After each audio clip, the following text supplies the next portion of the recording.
دې د معمار کارونه تقریبا 15% پرمخ تللي دي. فعلا کوم کارونه چې جریان لري سترکچرونه دي، سترکچر په وخت کار کوو او باقیمانده سرویس سبجیکټ کلیر نه جوړوو. معیار د پروژې د 14 میاشتې دی، تقریبا 9 میاشتې تېرې شوي دي، باقیمانده وخت یې پاتې انشاءالله په همدغه ټاکلي وخت کې 14 میاشتې کې تکمیلېږي. ډیزاین چارې ډېرې په صحیح شکل باندې ډیزاین شوي دي، په عصري معیارونو باندې ډیزاین شوی دی. طبعا د نورو سابقه ډیزاینونو څخه د دې کټګوري لوړه ده او په ډېر لوړ کیفیت سره ډیزاین شوی. 100% د ازدحام ترافیکي د منځه ځي، خلک په ډېرو سخت زحمت شي او دغه فعلا موجوده لاین چې دا د دې ترافیکو لپاره کفایت نه کوي. نو ښاروالي دا په نظر کې نیولی چې دا په صحیح شکل جوړ کړي تر څو د خلکو ستونزې او ترافیکي ازدحام د منځه ولاړ شي. په دې سړک خو ډیزاین کې د بایسکلوې ده او پیاده رو دی، ګلدانونه په نظر کې ورته نیول شوي دي. خپله کاریجوې 2 لاینه لري چې یو سلو لاین دی، یو مین روډ دی. مین روډ 11.10 متره عرض لري او سلو لاین چې دی 6 متره عرض لري. تقریبا ټول لایټین سیستم او ډرینیج سیستم یې په اصلي شکل باندې په نظر کې نیول شوی. دلته روزانه د 100 نه تر 1.5 کسانو کار کوي په مجموع کې، او ماشینري برخه کې هم زیات خلک کار کوي. او موږ خو ډېر خوشحاله یو چې په داسې یو معیار سیستم په لوړ کیفیت باندې په سړک جوړېږي او د ښاروالي ډېر خوشحاله یو واقعیت چې کار یې کړی دی، نو په لوړ کیفیت باندې کار کوي. نه تنها د کوټې څنګ ته د مزنګه سړک تقریبا په کابل کې دوی په زیات تعداد پروژې لري چې ټول په لوړ کیفیت سره کار کوي او ډېر زحمت وباسي. واقعا چې کار یې وکړ ښاروالي په دې سطحه باندې چې ښاروالي اوس کار کړی دی په ټول د دومره وخت کې موږ نه وو لیدلی، شاید نه وو. نو ډېر خوشحاله یو د دې اجراتو نه.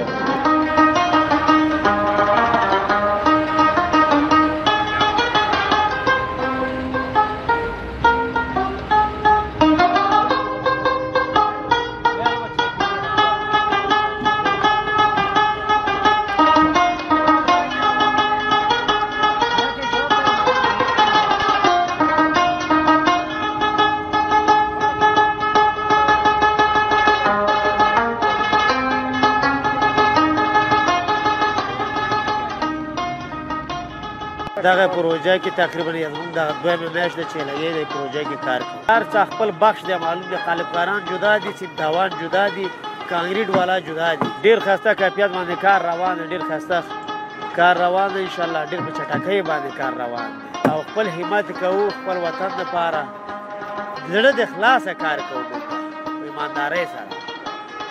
او بس دغه غونډه سره کسان دي غونډ په اخلاص باندې کار کوي، خپل صداقت باندې کار کوي او خپل وطن ته مطلب خپل وطن کې چې کار پیدا شي یو ځوان بل وطن ته نه ځي.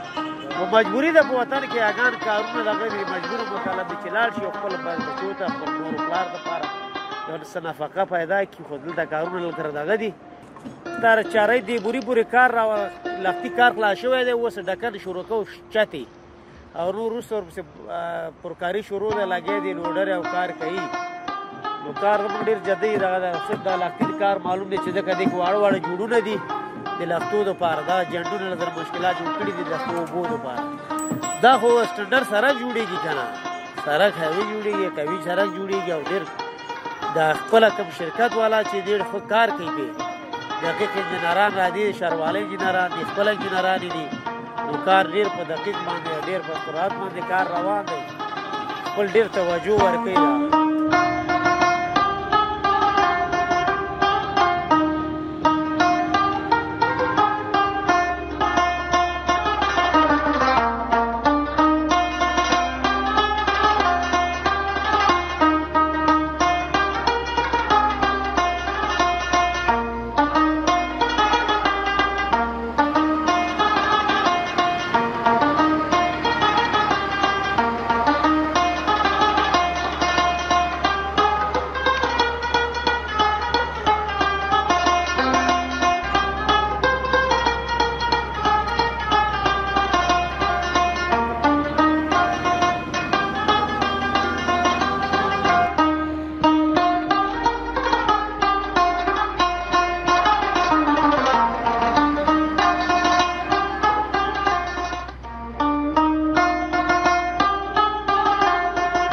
پرسونل ډېر لرو، انجینرانو، فرمینانو، د هر شي خپل انجینر معلوم دی، سایډ انجینر انجینر صاحب داود ته، او ډېر انجینران د سټرکچر ځان د انجینر د بسکورسو د هر شي انجینرانو ټیم لرو.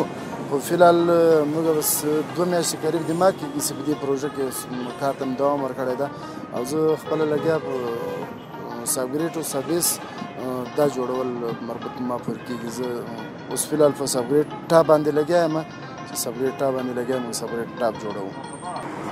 یو خو ډېر دولتي سیمه ده چې هغه کې د برېښنا شرکت او تحصیلات عالي، پولي تخنیک دا ټول دلته موجود دي، دغه ټول دلته موجود دي. دا دې سړک سره به ډېره ښکلا راولي، او دې بغلو کې د سړک په هغه غاړې باندې هم ګلدان دی، دې بلې غاړې ته هم ګلدان، انشاءالله ډېر په ښه کیفیت باندې دا کار روان دی، انشاءالله ډېر خوشحاله یم.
سرک جور میشه، خیلی سرک معیاری است، با کیفیت بالا جور میشه. سرک هست که به سیستم بین المللی جور میشه. و دیگه کارگرها که هست کلش استادکارا است، کلش استادای با تجربه است که در چندین شرکت های بزرگ کار کرده، حالا اینجا مشغول کاربار هستن. و دیگه انشالله که این سرک به زودی کارش به تمام اتمام میرسه. با خیر حال جوجهش خلاص شدن، سرکش کار شروع شده نو. در اینجا خود تنها قالبکارا که هست 6 استاد است، 6 دانه شاگردش است. او سو دیگه استادکار است، قالبکار است، پلچکساز است، ولدنگ کار است. هر کارگر بسیار مردم اینجا به کار هستند. و ما از دولت خوش هستیم که از امارات اسلامی خوش هستیم به ای که سرک‌ها را جور میکنه و به وطن خدمت میکنن، و به ای که هر کس به اینجا، هر کسی که در اینجا است نماینده 6 نفر از فامیل خود هستن. هر کسی که اینجا کار میکنه بسیار مردم نان میخوره زمین. دیگه انشالله که کار به زودی تمام میشه بخیر. این سرک‌ها که از کلش به کیفیت بسیار بالا جور میشه و همه چیز از این دقیقه به دقیقه انجینرها است، سر ما میگرده و کار چک میکنن. بسیار چیای از این بالاست که کیفیتش باید بالا باشه. و دیگه سرکای سابقه خب با ما و شما معلوم است که چند وقت موتر میگشت که او پرخچه میشد. انشالله این سرکا خیلی مقاوم میاید برابر باران و همه چیز، برف، یخک، هر چیز مقاوم میاید.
سرک بسیار مهم و اساسی است که بیش از 2300 متر است و در این حال این سرک اساسی و مهم به عرض 60 متر توسعه پیدا میکنه و به گونه مشخص در حدود 14 ماه تقریبی زمان میبره کارش اجرا شود که در حدود بیش از 5 ماه پیش کارش آغاز شده و در این حال در حدود بیش از 230 میلیون افغانی هم مصرف شده.